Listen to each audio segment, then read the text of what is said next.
এই দেখো, এই যে একজন করে গিয়ে ওইখান থেকে ভাগ করে দাঁড়াবে, আর এই দু চারটা করে একজন করে পিছন পিছন করে যাবে, আর ওই দিক থেকে পপ করে ঢুকে যাবে। এরা তো নাম্বার ওয়ান পাবে, এদের পুজো দিলেও মনে হয় পাপ যাবে না ভাই। বললাম আর সবার হলেও ভাগ একটু রয়েছে। এখানে ভিআইপি জোন রয়েছে, যাদের টাকার বেশি গরম তারা কিন্তু টাকা দিয়ে যায়। ঠিক আছে, যাদের সময়ের প্রবলেম আছে, যাদের টাকা আছে, তারা টাকা দিয়ে আলাদা জোন দিয়ে তাড়াতাড়ি একদম ডাইরেক্ট ঢুকতে পারে।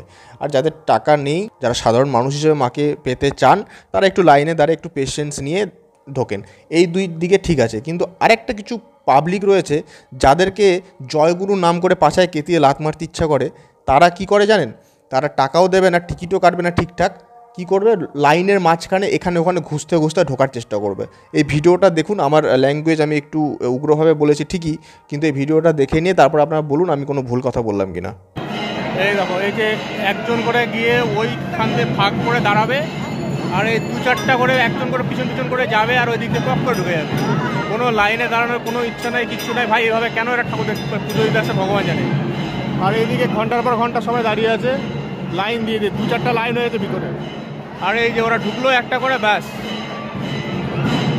পট পট করে ঢুকলে লাস্ট টাইমের মতন, হ্যাঁ, ঢুকে ওই যে ওখান দিয়ে ভেতরে ঢুকে গেল, পুজো দেওয়া হয়ে গেল। এরা তো নাম্বার ওয়ান পাবে, এদের পুজো দিলেও মনে হয় পাপ যাবে না ভাই।